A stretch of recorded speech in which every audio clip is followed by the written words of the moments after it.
Finnish parliamentarian. And our one specialist is a bit late, but he's coming soon. And he's here actually. Great. Okay. So I'm sorry a bit this delay. Our topic is in this panel North-South Alliance for the 1.5 degree goal. And actually, if we are honest, if we continue on this amount of emissions, our time ends with 1.5 degrees after 5 years. And with 2 degrees, we still have 15 years time. This we should remember all the time, because we really should hurry with our acts. We have in this Nordic pavilion today Climate Legislation Day, and this is already third panel, and we still have 2 more Nordic Council's events after this. I hope that you all can participate also these, and even at 5 o'clock we will have a reception in the Nordic pavilion in other side of this wall, and you all are warmly welcome to also attend this reception. So I don't have big talks. I think we just go on, and I represent Sten Gade, who is a former MP, and he has done really good work for our seminars, and he will be host of these events today. Welcome, Sten. Thank you very much, and I will try to give us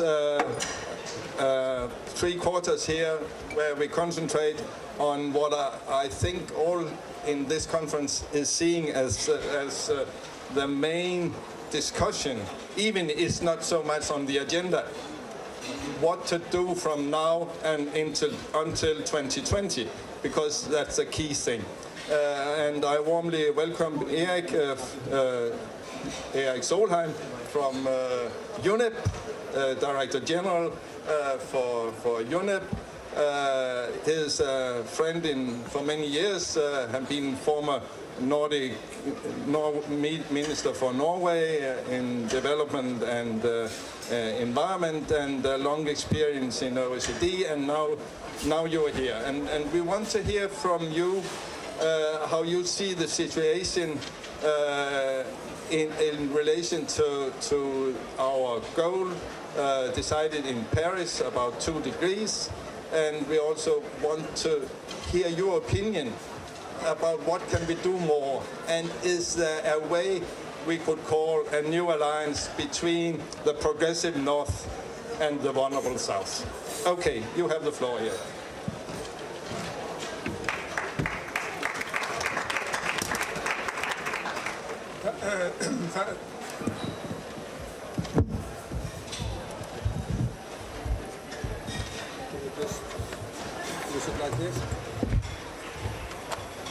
Okay, good afternoon, good to see you, good to see a good number of old and new friends. Happy to be with you.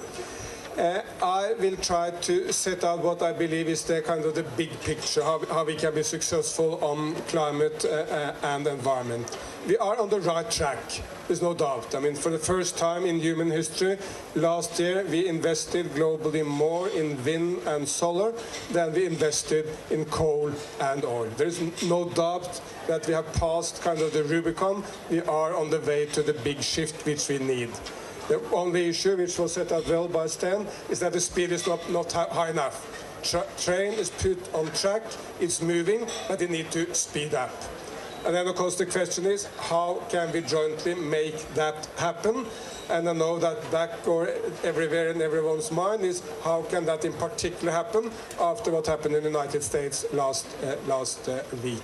Because we have, at this point, no way whatsoever of knowing what policies will be applied by the United States in the 4 years to come, because there has been any number of signals in the election campaign, but not anything close to a clear policy in basically any area of the world. So we are all wondering, all insecure. But on the other hand, I think what we need to do is more or less the same anyhow, so we can just get started and get it done.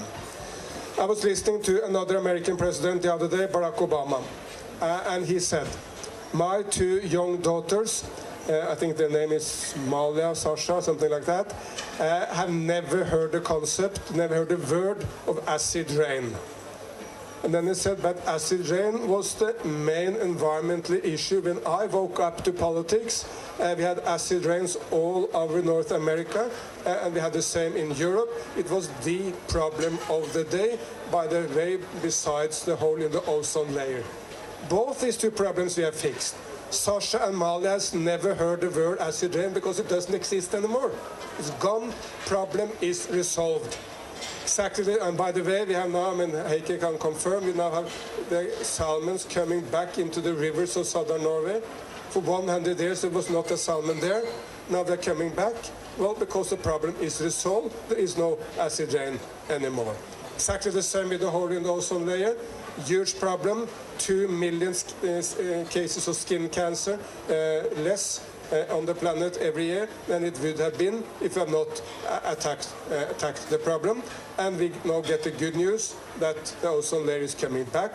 Measurement from Antarctica points in the direction that by 2050 it will be fully restored in the way it was prior to us starting creating problems for the ozone layer. So yes, indeed, we can resolve huge problems of humanity. And we need to get out of this very negative view, which is all over Western media, which is completely false. We have been enormously successful. We have reduced poverty on the planet by an enormous degree. We have had more success in the 2 last decades than we had in all human history before that. We have reduced malaria with 70% in Africa in the last 15 years. First time I came to India, and that's not historically that long time back, there were many hundreds of thousands of polio cases in India every year. Last year, 0, not 1. Ethiopia alone, just to give you one figure, Ethiopia alone has reduced child mortality so fast that it saves more life in Ethiopia alone than in all global wars on terrorism combined. We're not speaking about it because these people were dying one by one in huts and cabins all over Ethiopia, not in one big event covered by Fox News or Nordic newspapers. So it's not a global event, but it counts for very many happy fathers and mothers. Okay, what is the recipe for solving all these problems? Ozone layer, acid rain, poverty, health, it's basically all the same. All the same. There are 3 elements, and that's what we need to do when it comes to climate and other environmental issues. Number 1, we need to create citizens' movements. Unless citizens are engaged, very little happens. Unless people really see this as an issue which politicians and business should resolve, there will not be the pressure which we need. And frankly, since all you are friends, all you are environmentalists, we are failing. We, not they. We did not manage to make environment and climate a kitchen conversation in Kentucky or Kansas. If it had been, American election campaign would have taken a completely different turn. And we are normally failing to do this in Europe and in most other parts of the world. We are failing setting out environment issues in such a way that they touch people's gut and people's heart. And frankly, we are very often even failing when it comes to setting it out for people's brain. Because we speak a language which no one can understand. I get any number of emails within the UN which I cannot understand. My staff believe that I'm just pretending that I can't understand it to make some trick with them. But I don't understand it. Because there are so many acronyms. I mean, when I got this position in the UN, I got a handbook sent from Ban Ki-moon, because it's not his personal. But the first 5 pages of this handbook is all the acronyms I'm supposed to know to be able to read the book. And how can you engage with people on this matter, on this basis? You can never bore people into engagement. You can get people engaged if you speak to their guts, to their heart, and to their brain in such a way that they can understand. Attended a UN conference the other day. Everyone in the room spoke about the PSGs and the SDGs. Everyone. I then raised my hand and offered the opinion that in my nation in Norway, because we may be much more stupid than everyone else, no one, not one member of the government, not one member of the parliament will understand what PSGs and SDGs mean. Anyone here will offer their opinion what is PSGs and SDGs? No. Any? SDGs, yeah, and PSGs and SDGs. It means the peace support goals within the Sustainable Development Goals. Yeah. But I can give you any number of these examples. And how can we get, I mean, I have told everyone in the UN environment, we are changing name from UNEP to UN environment for exactly this reason. We must engage with people, speak a language they can understand. UN environment is immediately understood, like UN women, everyone can understand. But all the other acronyms, very few can understand. But I tell people, make my mother test. Can your mother understand what you say? If so, you are on the right track. And that's not because mothers are stupid. My mother is very intelligent, following news. She's 92 years old, very eager to improve the world, but she's not into this kind of language, nor should she be. Okay, so that's number one. We need citizens' engagement, and we need to work much harder to get it. Must be more entertaining, less boring, speaking a language people can understand, and we are much more likely to get it if we relate on the environment issues which are closer to people. And this, by the way, is why China is now acting so determinedly. Why is that? Because pollution is such a big issue for the Chinese. It's the number of a riding issue wherever you come to a Chinese city. People will say, we are so happy with economic development, but I want to see the sun. And this, of course, putting pressure on Xi Jinping and the leadership to act. And that's why we see China not taking upon itself the lead role as a climate and environment facilitator and nation, because this comes together, and nearly whatever you do to fight climate change will also be beneficial for local pollution and vice versa. So engaging, and the next event I will attend is with the World Health Organization, setting out how pollution now is the biggest killer of humanity. Because we are so successful on malaria and all the other traditional killers, pollution is now probably the biggest killer, meaning shortening the life of the most people on the planet. So number one, we must mobilize citizens. Second, we must mobilize political leadership. If the United States will not lead, I mean, we do not know whether they will do, but if the United States will not lead, others will have to lead. And I'm absolutely confident China will pick up that leadership. I think there are good reasons to believe India will also provide more leadership. Europe for sure need to do that, and combine forces of that will be the political leadership we need. And remind yourself that a lot of the leadership in the last few years, contrary sometimes to the perception in Europe, is provided by developing nations, not by developed nations. The biggest of all contributions to the environment is done by the government of Brazil. They reduced the deforestation rate in the Amazon with 80% in the last 10 years. No one thought it possible. Done because of the dedication of the Brazilian leaders. And very interesting, with this seismic shift in Brazilian politics from the left to the right, seems to be no shift in these. The new leaders are as dedicated as the previous leaders to the environment and to the Amazon, so we see no reason for that to slip. It's simply a national leadership for the world. Costa Rica has increased its tree cover to the double in the last 20 years, from 25 to 50% of the surface. Again, not a small achievement, and by a developing nation, which, by the way, also have made a lot of money from it, because they've been a huge ecotourist destination.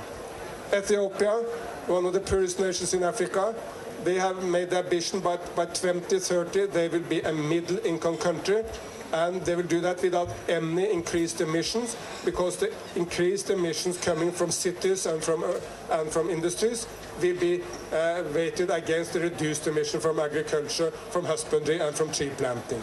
So again, leadership is coming from a pure African nation. And we can go on and go on.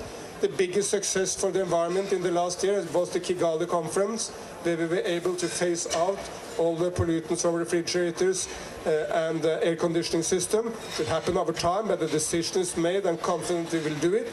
And it was done in Kigali as the first big environment treaty made at the African continent, with President Kagame and Rwandan leaders providing also leadership. So leadership is not just a Western thing. We see more and more leadership coming from all corners, from Asia, Latin America, and Africa. And finally, it's all about business. While, yes, we regulate the market to get rid of acid rain, the solutions were nearly all found by business. And we have far too long spoken about climate as a cost.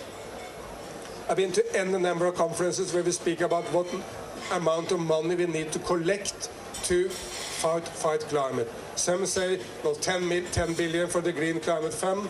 Another said 100 billion, which was what Hillary Clinton promised in Copenhagen. And then others said, no, we need to bring together 5 or 7 billion for the investment. This is wrong thinking. Not that we don't need money for the Green Climate Fund, for sure we need.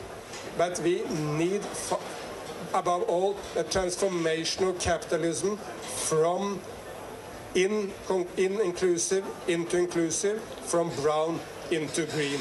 That's not a cost, that's any opportunity for new jobs.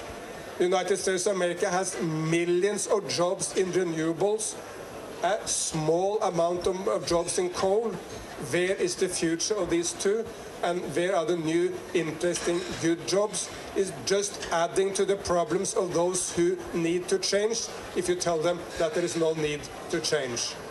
Some of us were involved with the transformation of the iron mill in northern Norway for a long period of time. We defended the workers there. We defended the rights to stick on to the plant. It was, of course, exactly the wrong thing to do. What they solved their problems was the transformation into a new, more modern capitalism, where today there are more jobs at the iron plant than there were in the past. And by the way, the jobs are normally better paid, for sure much cleaner, and large extent more interesting than the jobs they replaced. And unless we see climate as this enormous opportunity for business change, we will fail. However, there is any number of reasons to see that business is understanding that. I think that was why Paris was so much more successful than Copenhagen. Sorry, Sten. I will not blame you for everything in Copenhagen. No. But in Copenhagen, business basically came with the attitude that this is a huge cost. If we do something on climate, it will be so costly. Since it's so costly, let me push the bill to someone else. I'm the United States, let me push the bill to China. You are China, you push the bill to some other nation. In Paris, it was much more that attitude. There's any number of business opportunities coming from climate. We can produce a huge amount of new, clean, green jobs, interesting jobs, high prestige jobs, and that's the way forward. And this attitude is the most important of all if we want to resolve the climate issue. If we see it as a cost, we will fail. If we see it as a business opportunity, I'm very confident that we will move ahead. So to sum up, these are the three elements for success: citizens' movements, political leadership, and seeing it as a business opportunity. Thank you very much, Erik. It sounds very easy. Now I'll give the floor to Sabah Chowdhury, who is a member of parliament in Bangladesh, and he is also president for the International Parliamentarian Union that connects all parliamentarians in the whole world. And I'm looking forward to your speech, Sabah. I have known you for many years in Globe as a very active political leader on the climate issue. So the floor is yours.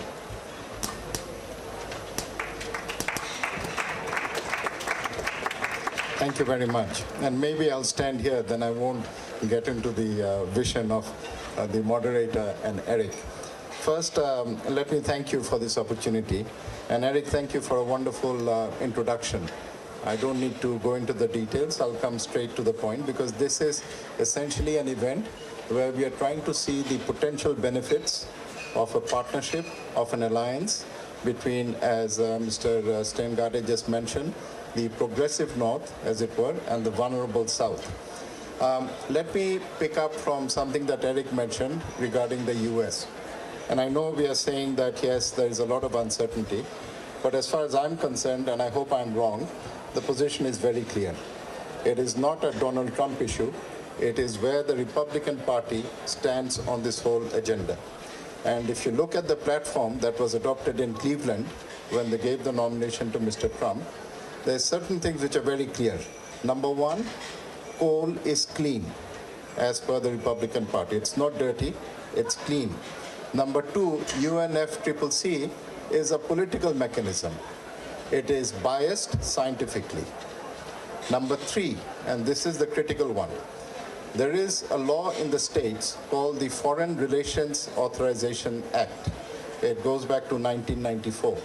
And any UN agency or its affiliated body that has Palestine in its membership is not eligible for US funding.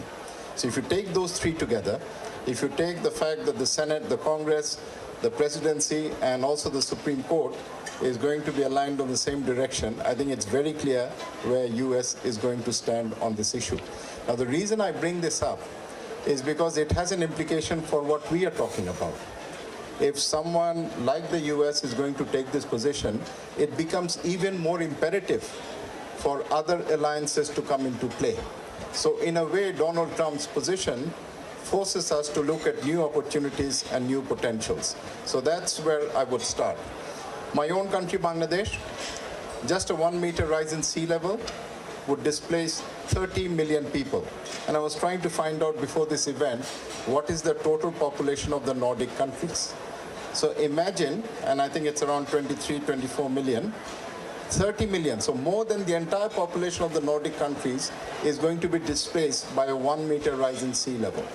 You also have the other issues of the glaciers in the north melting. So you've got rising sea level in the south, you've got melting glaciers in the north, you've got salinity intrusion, you've got desertification. So all of the impacts of climate change are actually there. So it's a question of existence for a country like Bangladesh, as with the small island developing states and a lot of other countries. So it's not really, we don't have the luxury of choice. And even when you talk of a 2 degrees Celsius rise in temperatures, think of the suffering it is going to cause. It's enormous. Even 1.5, we are not going to be immune from it. And remember also that these are global averages, they are mean figures. So 1.5, even if we achieve, is probably going to mean 2.5 or 3 in Africa. So just think of the task ahead of us. And that's why I'm just mentioning these points very, very quickly. Now, of course, if you take the best pledges, I agree entirely with Eric. I think the world has made phenomenal progress. But all of this progress is now threatened by climate change. So it's like, it's like disasters. The more assets you have, the more vulnerable you become because you have to protect those assets. And now we know that we are looking at a new medium, a new normal, where you're going to have high impact, high frequency events. So previously, maybe a cyclone would hit Bangladesh once every 15 years. Now that's going to happen every 5 years. So more extreme events with far greater magnitude and impact. All of this makes it absolutely imperative that not only we move to 1.5, but we move with urgency. So it's not just moving there, it is how quickly we can move there if we want to mitigate some of the impacts. And I think this is absolutely critical. Just before this conference started, or rather during the course of this conference, the IPU organized a meeting of parliamentarians. And I was surprised. We had almost 300 participants from about 60 countries. I don't know whether any of you were there, but we came up, thank you, we came up with a few important conclusions. Number one, And I think this is going to be, if you're looking at an alliance of progressives and the vulnerable, an alliance of the willing, I would call it an alliance of the ambitious, which is really what we have to be. So number one is, how do we push our countries and national governments to be more ambitious? How can we bring this 3.4 down to 1.4? So this is like the ambition gap, and how soon we can do it. That's number one. Number two, following on from what Eric mentioned, there is something very practical that we as parliamentarians can do. We legislate the NDCs, the nationally determined contributions, into the law of the land. Because that way we make sure that the governments are held to account and they actually deliver on this. And maybe this could be a basis for the alliance to take it forward, and maybe UNEP can also, or UN Environment, as you're now going to be called, also comes into play. I think this is something that we can do, because we need to be now the catalyst for faster action, more urgent action, and more decisive action. I think that is absolutely fundamental. And we know that we have forums such as the most vulnerable countries, but now we are looking at it as one globe. A problem in Bangladesh is going to be a problem for countries elsewhere. We know the impact of climate change on migration. Look at the refugee crisis, and what you're seeing is really the tip of the iceberg. We had a presentation from the chief scientist from UNEP in our parliamentary meeting, and she was saying environmental migrants now is 25 million across the world. This is within countries as well as across borders. And in 2050, it is probably going to reach 1 billion. So where are these people going to go?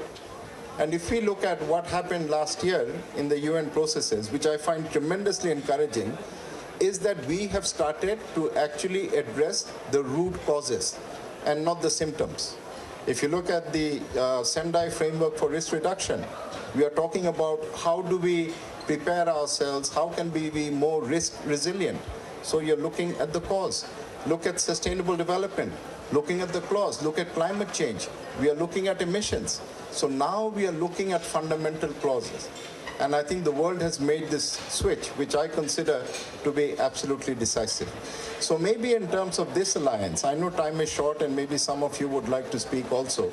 I think it's high time we have something like this, which will act as a catalyst, which will not only guide the action of our own national parliaments, but will also inspire other parliaments and other countries to do likewise. So it's easy to have a coalition of the ambitious, but what you also need is a roadmap that then gels and syncs with that ambition. And I think that has to be legislation, bringing the NDCs into the laws of our country, and then making sure that other countries also follow suit. One final point, Eric, you may already be aware of this, the IPU and the UN are now cooperating even more closely. There is a new strategic agreement that has been signed between the IPU and the United Nations, where we are looking at areas such as sustainable development, gender, youth, and also, of course, climate change. So I think that gives us a chance to see how we can work something out at the institutional level. There was also a resolution taken at the General Assembly in August of this year that talks of the interaction between the United Nations, the IPU, and national parliaments. I think these provide a very good context for us to see what we can do institutionally as well as in our own countries to take this process forward. I rushed it a little bit, Sten, because I know that there will be questions from the floor, but I just wanted to pose the questions, give you an idea of the challenges that are in front of us, and perhaps also identify possible roadmaps as we move to the future. Thank you. Thank you very much. Thank you very much, Saba. Before I'm giving the floor to Mathilde Ernkrans, who is chair of the Swedish Environmental Committee, I want to stress what Saba was mentioning about the role of the parliamentarians, because after the Paris Agreement, now we are focusing on each country and the decision in each country. And that means, of course, that parliamentarians as such can play a bigger role than we have seen before. A lot of these processes in the past has been driven by governments, and of course sometimes pushed by parliamentarians. But now the parliamentarians as such, and more often giving the possibility to do it together, is a key force if parliamentarians around the world will take this opportunity. And then I'll give the floor to Matilda. Seen from a Nordic point of view, the discussion about making alliances between the progressive North and the vulnerable South. No, the next one. Is it just this one?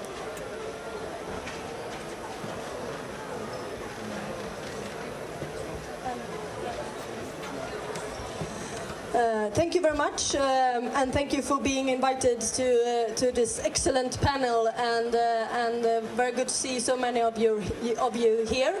I just wanted to, and it's an honor to be a voice of the progressive North. I just wanted to show you this picture. This is just to remind ourselves that sort of the progressive North, we are in this for long term. In 1969, a Swedish scientist called Bert Bolin met with this man on the picture. His name is Sverker Åström. And they met in the government building, and we don't really know exactly what they talked about, but history tells us some of their results.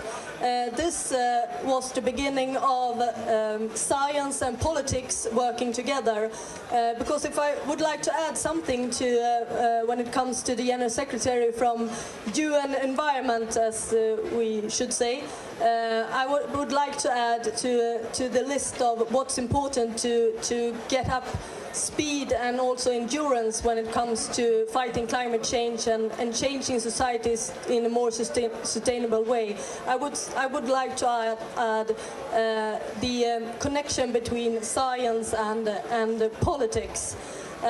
Because this man here, he worked as a state secretary at the Prime Minister's office. His name was Olof Palme, and together with a woman called Inga Thorsson, they actually wrote a resolution to UN saying that we should have a conference on UN environmental business, and it was actually held in Stockholm 1972, and that's sort of the beginning of why we are here. And the scientist that he met with, Bert Bolin, he actually is one of the founder of IPCC. So politics and science are important, an important role in sort of building and creating the progressive North, but also the international environmental arena. Oi, sorry. And on the same theme, I would like to pinpoint some of the forerunners that I would say in the Nordic countries that we've been able to do as a result of combining politics and science. And when I say politics, it means legislation, but it also means courage. That you need to have to actually, if you want to be the one who are a forerunner, because there will always be people who says that this is not possible. And as in Sweden, for example, when we were the first country in the world to introduce the taxation on carbon dioxide, nearly all the countries, all the business said we will have to move from Sweden because you can't do business in Sweden. It never happened, and businesses are doing really well in Sweden for the moment. But these are examples. Windmills in Denmark, for example, 42% of the energy in Denmark come from windmills. Central heating in Sweden. 50% of the central heating in Sweden comes from bioenergy. Quite good. electric cars in Norway. Norway has the highest percentage of electric cars throughout the world, and actually the Nordic countries has the highest percentage of fossil-free cars. And nothing of this would have happened without politics and science working together.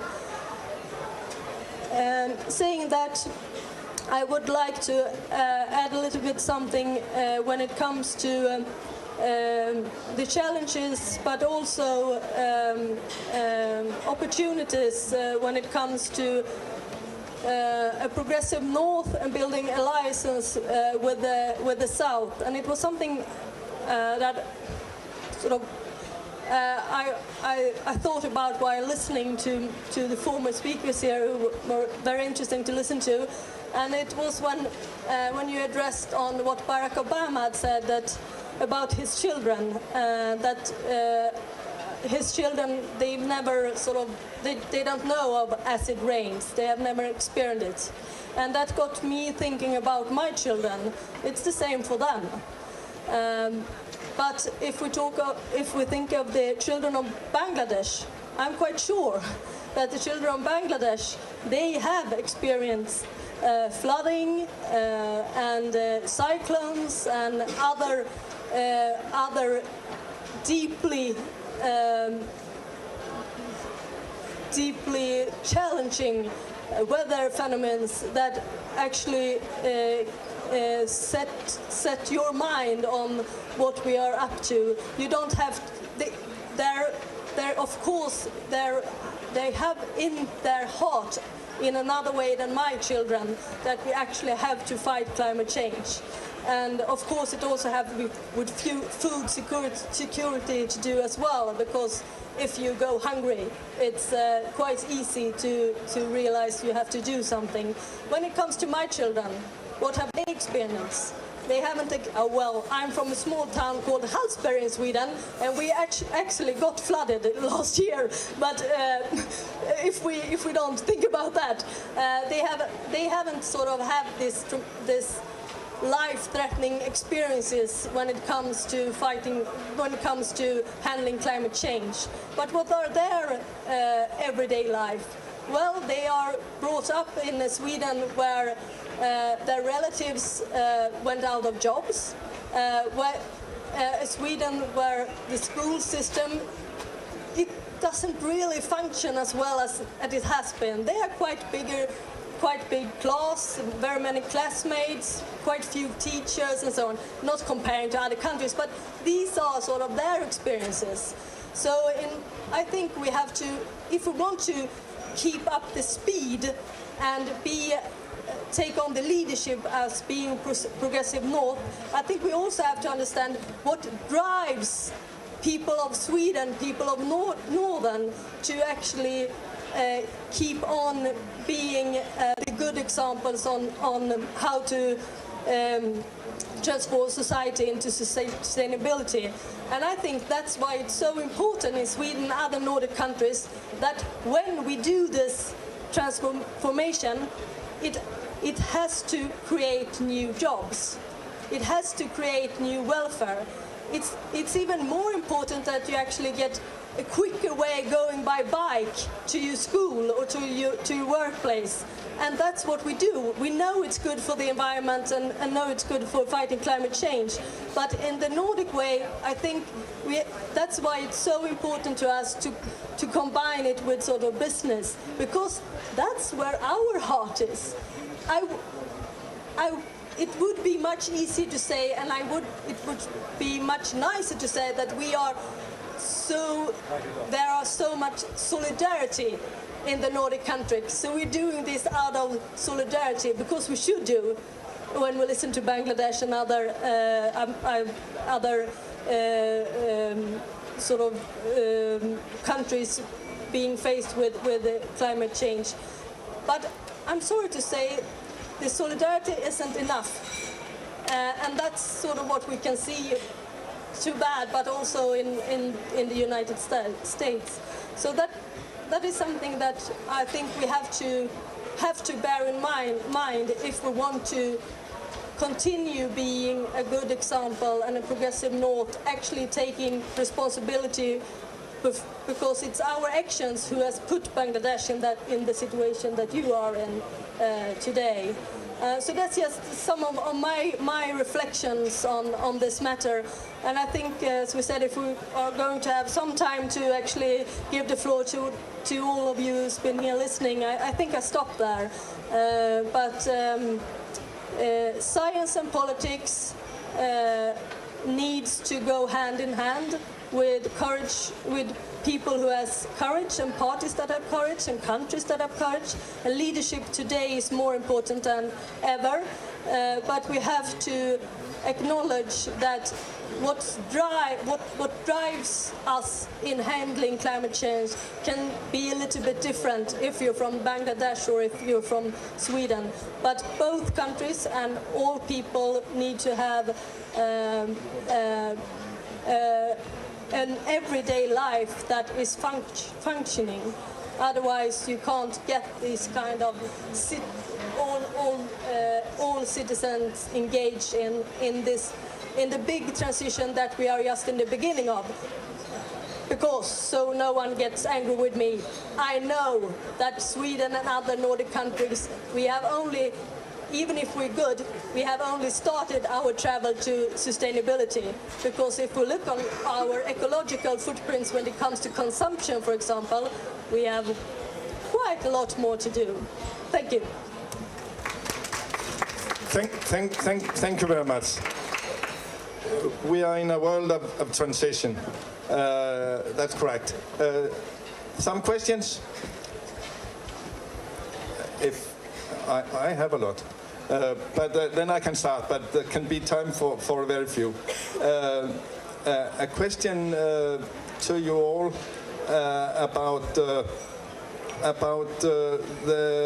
leadership issue, because it's obvious that all of you have been speaking about the lack of leadership. And of course, one of the reasons is that what created the Paris Agreement was the new alliance between the US and China, and then the world succeeded after so many years of knowledge at what we should have done for many years ago. But that's the reason.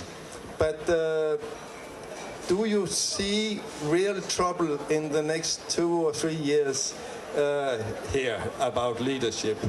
I heard that Erik took his optimistic tone, and also Saba, and also Matilda, and I'm there too.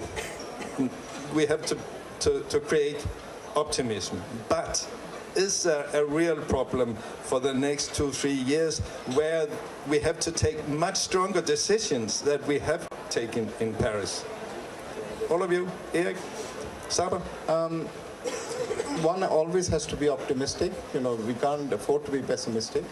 I think the US position makes it difficult, but it's not the end of the road. If we were talking about this situation, let's say 3 or 4 years ago, when China wasn't fully on board, maybe that would have been a deal breaker, as they say. But now it's going to be difficult, but I think at the same time, enough momentum has been generated. There is enough solidarity. There is enough commonality in terms of positions for whatever reason, you know, whether it's China, the local situation, and, you know, they're having to respond. But for whatever reasons they are there, I think everyone is on board. And it will be a pity if the US doesn't come on board, but it doesn't mean it's the end of the road. Yep. I mean, obviously there are reasons to be worried, and I agree. I mean, if this has happened 10 years back, it would have been very difficult. But there are so many things in place. I think China will provide a lot of the global leadership, and I think a huge number of the developing nations, we must stop speaking as if leadership is something coming from the developed world on behalf of poor nations. Poor nations are well in place to lead themselves. A lot of the leadership we've seen, there are some African nations with so limited resources that they can hardly lead outside their own nations. And there is a huge number of Asian, Latin American, also African nations with the ability for global leadership, and we should support that leadership. Adding to that, there will be a lot of leadership from business that cannot disappear. And added to that, I mean, look even to the United States of America. It's not that California will stop moving on for the development and the environment, that New York will do it. Not even Texas will stop. Texas has got an enormous amount of new renewable jobs over the last few years. And there are many, many more jobs there than there is in the coal. So to see this really backtracking, I can't see it.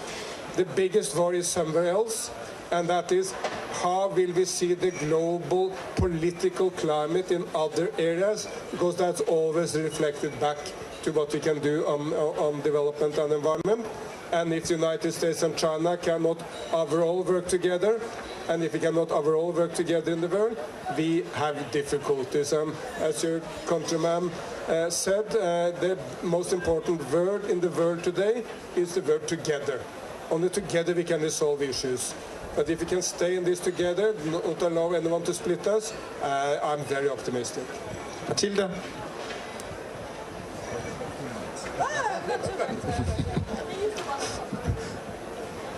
No. Well, I think we have to be optimistic, because the other way is too depressing. So we have to be optimistic. But as I said, and when it comes to sort of the Western world, and we know what we have to do. We have to cut our emissions, and much faster than we are doing now. We don't have our heart in it in that way as you have in Bangladesh, because the challenges of climate change hasn't actually hit us in the same way in more vulnerable countries. But we do have to create new jobs. And that's why I'm a little bit hopeful and think that that's kind of a leadership, because nowadays it's good business to create new jobs in a sustainable way. So I think that's something, and I think that sort of the progressive North can actually do something to hire that kind of leadership a little bit more. And then I'm sure, and we know, as you both of you said, that there are quite a lot of countries where you really have your heart into this, because you know it's your own survival that's on stand, and that will give you the courage and also taking on leadership, even though it's not the same countries as we have seen before. Thank you. There's a question there. Heikki Eidsvoll Holmås, I'm a member of Norwegian Parliament. Eric, I'll pose a question to you, and with an opportunity to challenge these two great parliamentarians, and even us in other countries that sits around here, because I fully agree with you that political leadership is at the core of pushing forward, and in my experience, political leadership also generates a kind of momentum among people and citizens movement that can enhance each other in the process. So the question is, and we've just had a government-appointed group of people working on green competitiveness in Norway, and their report concluded, just as you say, lots of business opportunities, political leadership is needed.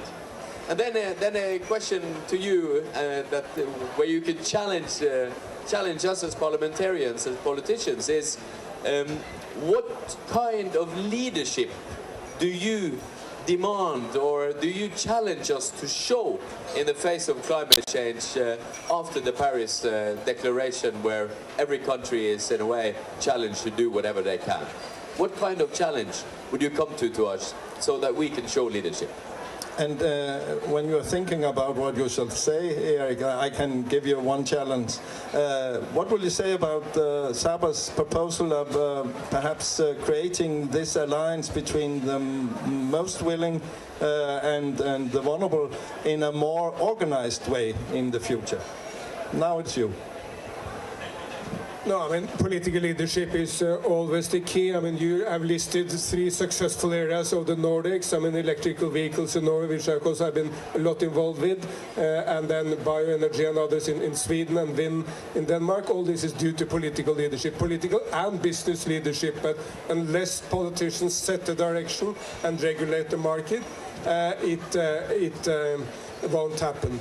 I think the issue of leadership is to be getting somewhat out of all the details, nitty-gritties of today's politics, which are always there. There's always a compulsion to do something of the day, and rather to have the view of the future and then start working in that direction. And that can be done from Parliament, it can be done from government, and it can also, you can also provide political leadership outside politics. I mean, there are a lot of historical examples of people who have provided that from civil society organizations or elsewhere. And I think the main issue in climate is to get out of this conservative thinking and remind ourselves that those who stick to the conservative thinking, they lost. I mean, you have all heard about Kodak, historical company, totally dominating the world, headquarters in the Rust Belt in the United States of America. Not one job anymore, it's gone. Why was that? Well, they didn't believe in digital photography. Or our Finnish neighbor Nokia, again, there's not a job left. Why is that? Well, they didn't believe in touch screens. And look to, other sectors. How many bookstores do we have anymore? How many travel agencies do we have anymore? When I was somewhat younger, long time back, we ordered every tour through a travel agency. Every tour. Me or my wife was running around the travel agencies, looking into whether we should go to the Canary Islands or to Mallorca, and asking their advice. Completely gone. And if you stick to the old and believe that you can continue being with Nokia or Kodak on travel agencies, you will lose. Only those who can embrace their future and do it in a socially responsible way, only those nations will succeed. Thank you. There have been parliamentarians before us, and there'll be parliamentarians after us. So what makes this time particularly interesting? See, what I think our governments, the political leaders, heads of governments, heads of state have done, they have given us an opportunity to put the world on a right course, and it's a once in a, not a generation, once in a lifetime opportunity. You know, you've got 3 major UN processes that came together. So as parliamentarians, we don't need to rediscover the wheel. We have to make sure that those agreements are implemented. So that makes the task a lot easier. And I think for us, how we perceive the challenge, as Eric indicated, it's also a mindset challenge. You know, it's connecting the dots between climate, sustainability, prosperity, peace. So can we as parliamentarians connect those dots? What do we as parliamentarians leave behind as legacy for the next generation? I think this is a unique opportunity. And if we take it, if we address it properly, and the last P, you know, the sustainable development, the PSG that you mentioned, you know, we talk of the 6 Ps, people, which is at the center, peace, prosperity, planet, because you have to within the planetary boundaries. Number 5 is partnership. You know, this is very important. Partnership within countries and between countries, amongst regions, continents, across the globe. And of course the 6, because I'm a parliamentarian, the 6P stands for parliaments. So let's make that 6P count.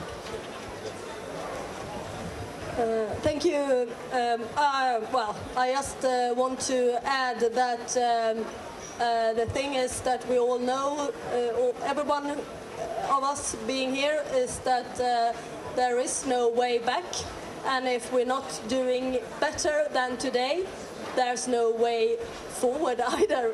So that's what we have to handle.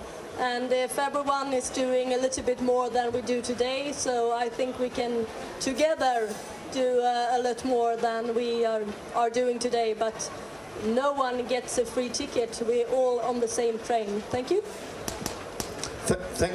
Okay, sorry, we have to stop. Thank you very much for this presentation from 3 excellent parliamentarians. I